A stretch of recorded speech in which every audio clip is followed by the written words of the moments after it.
Hello friends, स्वागत है आपका हमारे यूट्यूब चैनल जीके ट्रैकर पर। देखिए फ्रेंड्स, आज इस वीडियो में हम देखेंगे उत्तराखंड जीके वन लाइनर वाली सीरीज़ का आज हमारा 38वां पार्ट है और ये इस सीरीज़ का आखिरी पार्ट है। ठीक है, आज हमारे 2100 क्वेश्चंस कंप्लीट हो जाएंगे। बहुत ही इंपॉर्टेंट ये पूरी सीरीज़ थी। अगर आपने नहीं देखी है तो आप प्लेलिस्ट में जाके देख सकते हैं। पूरे 38 के 38 पार्ट वहाँ पर मैंने एक साथ में एडजस्ट किए हुए हैं। ठीक है फ्रेंड्स, तो काफ़ी महत्वपूर्ण सीरीज़ है। तो चलिए इस वीडियो को आज के शुरू करते हैं। ये ठीक है, इस सीरीज़ का ये अंतिम वीडियो है।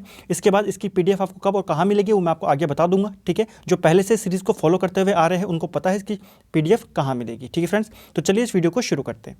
पहला क्वेश्चन है आज का, देसी राज्यों का साथी किसे कहा जाता है। देखिए, देसी राज्यों का साथी कहा जाता है नैन सिंह रावत को। नैन सिंह रावत को मौलिक पंडित भी कहा जाता है और इनका जन्म होता है 1830 को पिथौरागढ़ में। ठीक है फ्रेंड्स, कहाँ होता है इनका जन्म? पिथौरागढ़ में 1830 को, और 1890 में इनकी मृत्यु हो जाती है।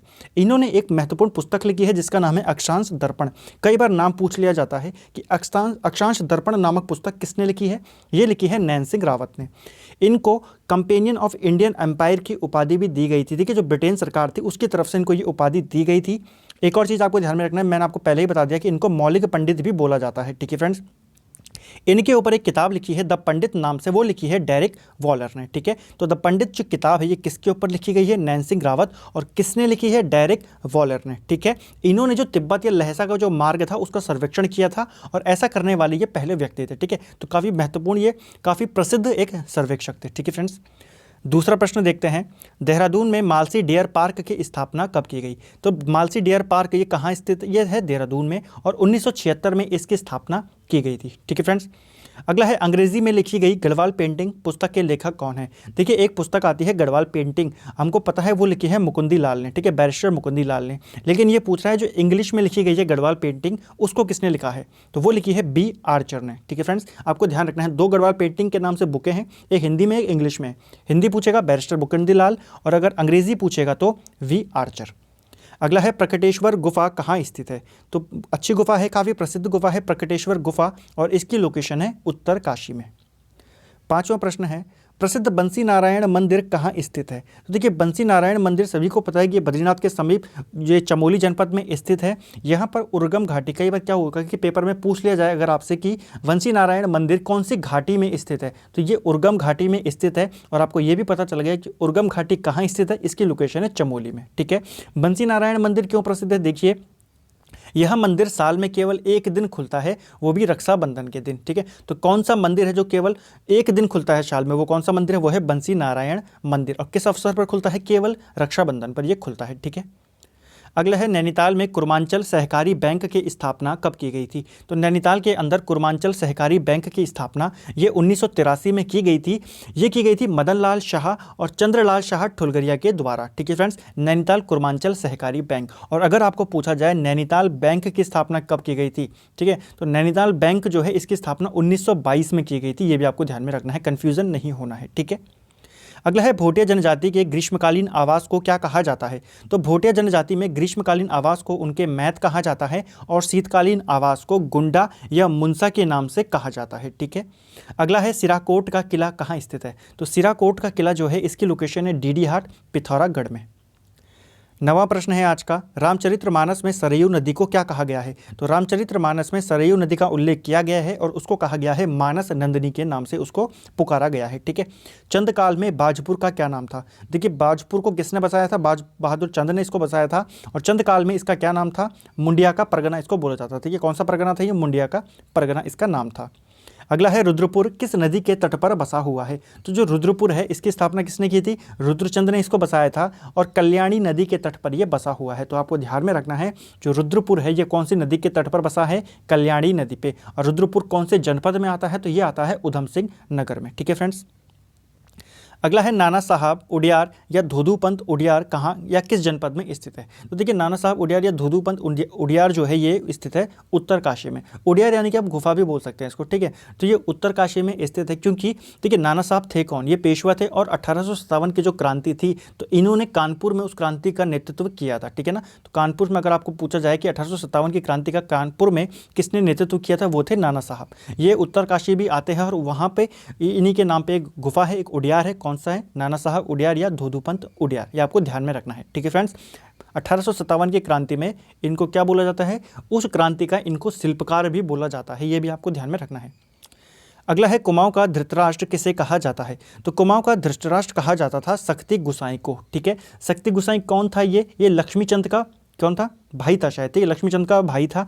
ठीक है, और ये जन्म से अंधा था, इसीलिए इसको शक्ति गोसाई को कुमाऊं का धृतराष्ट्र बोला जाता है। ठीक है, जन्म से ही अंधा था ये। ठीक है फ्रेंड्स, अगला है हिमालयी साक्षी है किसकी रचना है, तो हिमालयी साक्षी है ये रचना है महावीर प्रसाद गैरोला की। ठीक है, और दो अन्य पुस्तक हैं जो इससे मिलती जुलती हैं, जैसे भीड़ साक्षी है तो ये किताब लिखी है रमेश पोखरियाल निशंक ने, और समय साक्षी है ये किताब लिखी है हिमांशु जोशी ने। ठीक है, तो हिमालय साक्षी किसकी है, महावीर प्रसाद गैरोला, भीड़ साक्षी है रमेश पोखरियाल निशंक, और समय साक्षी है ये लिखी है हिमांशु जोशी ने। अगला है चार धामों में सबसे कम, यहाँ पर कम कर देना है इसको। ठीक है, सबसे कम ऊंचाई पर स्थित धाम कौन सा है, तो अगर सबसे कम ऊंचाई पर धाम पूछा जाए चारों धामों में तो वह है गंगोत्री, और अगर सर्वाधिक ऊंचाई वाला धाम पूछा जाए तो वो है केदारनाथ। ठीक है फ्रेंड्स, अगला है कीर्ति ग्लेशियर कहाँ स्थित है, तो कीर्ति ग्लेशियर की लोकेशन है उत्तरकाशी जनपद में। अगला है राज्य में सिक्कों से बनी गले की माला को क्या कहते हैं, तो देखिए सिक्कों से जो गले की माला बनती है उसी को कहा जाता है हमेल। आपको प्रश्न ऐसा उल्टा भी पूछा जा सकता है कि हमेल क्या है, तो सिक्कों से बनी जो गले की माला है उसी को क्या बोला जाता है, हमेल बोला जाता है। अगला है गढ़वाली भाषा में रचित भूमियाल किसकी रचना है, तो देखिए जो ये भूमियाल है कौन सी भाषा में रची गई है, गढ़वाली भाषा, और इसके रचनाकार है अबोध बंधु बहुगुणा। ठीक है, अगला है फ्रैंक स्मिथ ने किस वर्ष कामेट पर्वत का आरोहण किया था, तो देखिए कामेट पर्वत का आरोहण करके ये 1931 में लौट रहा था। लौटते वक्त इसने फूलों की घाटी की खोज की थी। ठीक है, इसको फूलों की घाटी दिखाई दी थी और बोला जाता है वहीं पर इसने क्या कर दिया था, यानी कि पहली बार इसने फूलों की घाटी को देखा था। अगर हम फूलों की घाटी की बात करें तो 1982 में फूलों की घाटी को नेशनल पार्क घोषित किया गया, और 2005 में इसको राष्ट्रीय जो विश्व धरोहर है उसको ये घोषित किया गया। ठीक है, किसको, फूलों की घाटी को 2005 में यूनेस्को की जो विश्व धरोहर की सूची है उसमें शामिल किया गया। ठीक है, एक और चीज़, फूलों की घाटी के मध्य से कौन सी नदी होकर बहती है, बहुत बार हम इसको डिस्कस कर चुके हैं, पुष्पावती नदी इसके मध्य से होकर बहती है। ठीक है, स्कंद पुराण में फूलों की घाटी को नंदन कानन कहा गया है। मेघदूतम में जो कालिदास की रचना है मेघदूतम, उसमें इसको अलका कहा गया है, और जो स्थानीय भाषा है, जो स्थानीय लोग हैं लोकल में, इसको क्या बोला जाता है, भ्यूंडार घाटी इसको बोला जाता है। अगला है किस चंद शासक ने नागा साधुओं की सेना बनाई थी, तो देखिए बहुत ही अच्छा क्वेश्चन है, कौन से चंद शासक नागा साधुओं की सेना लेकर आया था, वो कौन था, वो था मोहनचंद। ठीक है, मोहनचंद जब यहाँ पर हर्षदेव जोशी से हार गया था तो ये वहाँ गया, ठीक है, इलाहाबाद गया, और वहाँ से फिर ये कुछ नागा साधुओं को लेकर आया था, बोलते लगभग 1500 के करीब लेकर आया उनकी सेना को, और उनके साथ इसने फिर यहाँ पर युद्ध लड़ा था, लेकिन ये फिर भी हार गया था। ठीक है, तो नागा साधुओं की सेना लेकर आने वाला कौन था, मोहनचंद। अगला है उत्तराखंड में इंद्र को समर्पित एकमात्र देवालय इंद्रगवन कहाँ स्थित है, तो इंद्र को समर्पित ये एकमात्र देवालय है इंद्रगवन, और इसकी लोकेशन है पौड़ी जनपद में। ठीक है, अगला है जिम कॉर्बेट की मृत्यु किस देश में हुई थी, तो देखिए जिम कॉर्बेट की मृत्यु हुई थी केनिया के अंदर। ठीक है ना, ये कहाँ रहते थे, ये नैनीताल में रहते थे। ठीक है, और गर्नी हाउस इनके आवास का नाम था, अपनी बहन मैगी के साथ ये रहते थे। ठीक है फ्रेंड्स, ये आपको ध्यान में रखना है, केनिया में इनकी मृत्यु होती है। अगला है नागमल का विद्रोह किस चंद शासक के समय में हुआ था, तो देखिए जो नागमल था, जब डोटी में जीत कर आ गया था लक्ष्मीचंद, तो लक्ष्मीचंद के बाद क्या हुआ, जैसे ही लक्ष्मीचंद की मृत्यु होती है, रतनचंद गद्दी पर बैठता है, वहाँ पर नागमल विद्रोह कर देता है डोटी के अंदर। ठीक है, तो पूरा क्वेश्चन ऐसे बन सकता है कि डोटी में नागमल का विद्रोह किस चंद शासक के समय में हुआ था, तो रतनचंद की गद्दी पर बैठते ही इसने विद्रोह कर दिया था, और रतनचंद फिर यहाँ गया था डोटी में, दोबारा गया था डोटी को जीतने के लिए। ठीक है, अगला है आर्य समाज के पंडित के नाम से कौन मशहूर थे, तो आर्य समाज का पंडित बोला जाता है बचीराम आर्य को। महर्षि कण्व का ग्रीष्मकालीन आश्रम कहाँ स्थित था, तो महर्षि कण्व का जो ग्रीष्मकालीन आश्रम था ये कहाँ था, ये नंदप्रयाग चमोली जनपद में स्थित है। अगला है नरेंद्र नगर में, यहाँ पे इसको में कर देना। ठीक है, नरेंद्र नगर में पुलिस प्रशिक्षण अकादमी की स्थापना कब हुई थी, तो नरेंद्र नगर में पुलिस प्रशिक्षण अकेडमी की स्थापना 1 मई 2011 में की गई थी। ठीक है, अगला है सांस्कृतिक पत्रिका जनपक्ष का प्रकाशन किसने किया था, तो जो ये पत्रिका है इसका प्रकाशन किया था शैलेश मटियानी ने। ठीक है, आप मुझे कमेंट करके ये बताएं कि शैलेश मटियानी जो पुरस्कार दिया जाता है 2009 से इसकी शुरुआत की गई थी, किस क्षेत्र में दिया जाता है। ठीक है, अगला है वर्ष 1981 में प्रकाशित गढ़वाल के लोक नृत्य किसकी रचना है? तो गढ़वाल के लोक नृत्य ये रचना है डॉक्टर शिवानंद नौटियाल की। ठीक है, ये आपको ध्यान में रखना है। कब प्रकाशित हुई थी? 1981 में। और शिवानंद नौटियाल की अगर हम बात करें तो इनका जन्म होता है 1936 को, और इन्होंने क्या करा था, एक और महत्वपूर्ण रचना करी थी, तपोभूमि गढ़वाल। तो तपोभूमि गढ़वाल भी इन्हीं की रचना है जो 1987 में आई। और एक और चीज़ इनसे पूछी जा सकती है कि देखिए, जब ये दिल्ली में रह रहे थे तो दिल्ली से इन्होंने एक समाचार पत्र का संपादन भी किया था। उस समाचार पत्र का नाम था सैलोदय। ठीक है, सैलोदय था उसका नाम, ये भी आपको ध्यान में रखना है। अगला है उत्तराखंड की राजकीय तितली किस एकमात्र पेड़ पर अंडे देती है? तो उत्तराखंड की राजकीय तितली कौन सी है? उसका नाम है कॉमन पिकॉक और उसका वैज्ञानिक नाम है पेपिलियो बाइनर, ये इसका वैज्ञानिक नाम है। ठीक है, इसको कब घोषित किया गया था राजकीय तितली, ये आप मुझे कमेंट करके ज़रूर बताएं। और ये कौन से पेड़ पर अंडे देती है? तिमुर या टिमरू के पेड़ पर ये अंडे देती है। ठीक है ना। इस तितली का जो जीवन काल होता है वो होता है लगभग 30 से 35 दिन इसका जीवन काल होता है। ठीक है फ्रेंड्स। और अगर हम बात करें उत्तराखंड के कुछ अन्य प्रतीक चिन्हों की, तो सबसे पहले आता है उत्तराखंड का राज्य पुष्प, वो है ब्रह्मकमल। और ब्रह्मकमल का जो वैज्ञानिक नाम है वो है सोसूरिया अव्वेलेटा। ठीक है। ऐसे ही बात करें राज्य वृक्ष की, तो बुरांस राज्य वृक्ष है और उसका वैज्ञानिक नाम है रोडोडेंड्रॉन अर्बोरियम। राज्य पक्षी की बात करें तो वो मोनाल है, लोफोफोरस इम्पीजेनस इसका जो वैज्ञानिक नाम है। ठीक है। और अगर राज्य पशु की बात करें तो वह है कस्तूरी मृग, मास्कस काइसोगास्टर इसका वैज्ञानिक नाम है। ठीक है, ये पेपर में कई बार पूछ लिए जाते हैं। अगला है ब्रिटिश सरकार ने कुमाऊं में पृथक वन विभाग की स्थापना कब की थी? तो ब्रिटिश सरकार ने कुमाऊं के अंदर एक वन विभाग की स्थापना की थी 1868 में। और अगर पूछेगा गढ़वाल के अंदर कब की थी, तो उन्होंने वो की थी 1869 में। अगला है जलते अंगारों पर नृत्य किस मेले की प्रमुख विशेषता है? तो जलते अंगारों पर नृत्य किया जाता है जाख मेले में, और ये कहाँ लगता है? रुद्रप्रयाग में। अगला है किस पौधे को दारू हरिद्रा या जरिश्क भी कहा जाता है? तो जो किलमोड़ा पौधा है उसको दारू हरिद्रा या जरिश्क भी बोला जाता है। ठीक है ना। आँखों के रोग के लिए ये यूज़ किया जाता है, और वन्य जीव अभियान की जो अधिनियम है उसकी इसको प्रथम श्रेणी के अंदर रखा गया है। ठीक है। तो वन्य जीव अधिनियम की प्रथम श्रेणी में किस पौधे को रखा गया है? वो है किलमोड़ा पौधा। अगला है हेवल घाटी कहाँ स्थित है? तो जो हेवल घाटी है इसकी लोकेशन है चंबा यानी कि टिहरी गढ़वाल में। ठीक है ना। एक और महत्वपूर्ण घाटी है टिहरी की जो पूछी जा सकती है। ठीक है, ऐसे ही है। ठीक है, जैसे हेवल घाटी है, एक और है बांदल घाटी। तो बांदल घाटी की लोकेशन भी कहाँ है? ये भी जो टिहरी का जौनपुर है, जौनपुर टिहरी गढ़वाल में ये स्थित है। अगला है कौन सी जनजाति दीपावली को एक माह के बाद मनाती है? यहाँ पर माह कर देना। ठीक है। तो कौन सी जनजाति दीपावली के एक महीने के बाद दिवाली मनाती है? वो है जौनसारी। ठीक है। जैसे जो देश में दिवाली मनाई जाती है ना, उस दिवाली के एक महीने बाद ये अपनी दिवाली को मनाते हैं। दीपावली को ये दियाई के नाम से बुलाते हैं या बोलते हैं, उसको मनाते हैं। ठीक है, दियाई के नाम से। इस अवसर पर ये भीमल नाम की कोई लकड़ी है उसका ये होला जलाते हैं, और दीपावली के दूसरे दिन इनके जो पुरुष होते हैं वो पत्तेबाजी नृत्य करते हैं। तो प्रश्न बनता है किस जनजाति के दूसरे दिन पुरुषों द्वारा पत्तेबाजी नृत्य किया जाता है दीपावली के? वो कौन है? वो है जौनसारी जनजाति। अगला है कोटाली शिखर किस जनपद में स्थित है? तो जो कोटाली शिखर है इसकी लोकेशन है टिहरी गढ़वाल में। अगला है प्राचीन मंदिरों में राज्य का सबसे बड़ा मंदिर कौन सा है?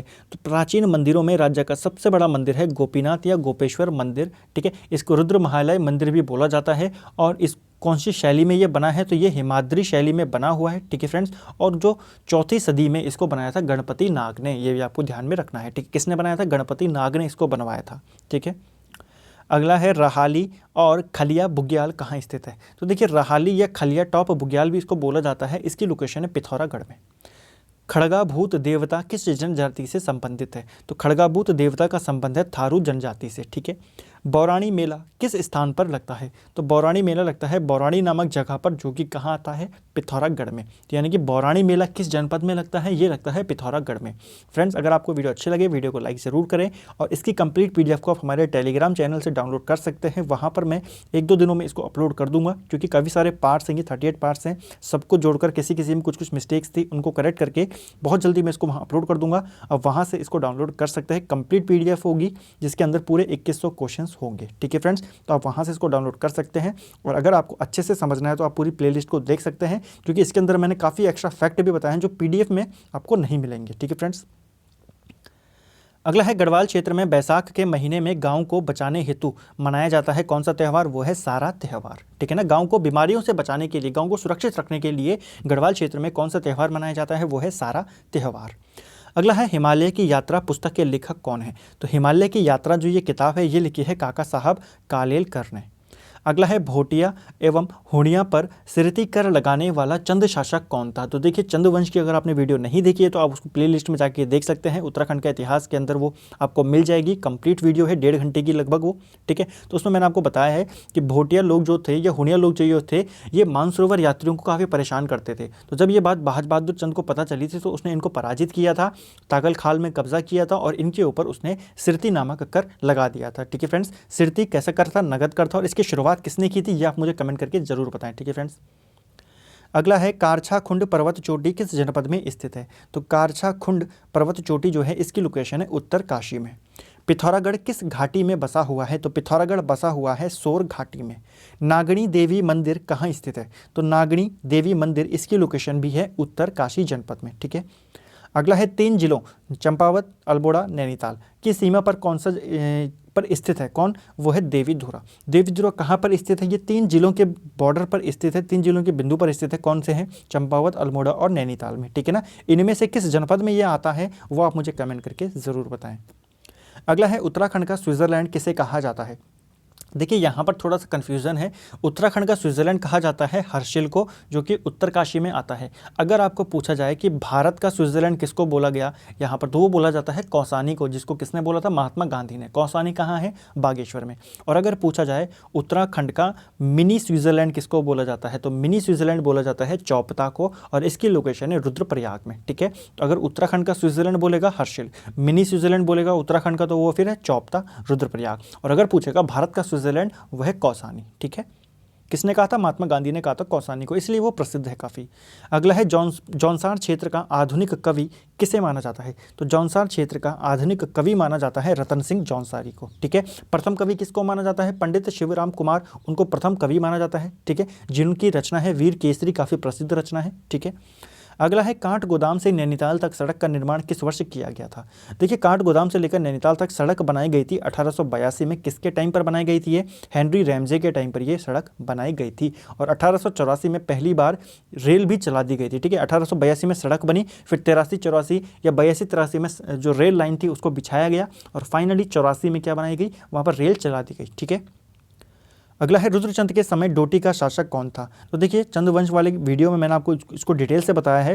रुद्रचंद के समय डोटी का शासक था हरिमल, ठीक है ना। और जब रुद्रचंद ने डोटी पर अटैक किए, बार बार अटैक किए, फिर भी हारता गया, फिर इसका सेनापति था पुरुषोत्तम पंत, उसकी मदद से इसने हरिमल को हराकर डोटी पर कब्जा कर लिया था, ठीक है ना। ये भी आपको ध्यान में रखना है, डोटी पर या फिर सीरा राज्य पर इसने कब्जा कर लिया था।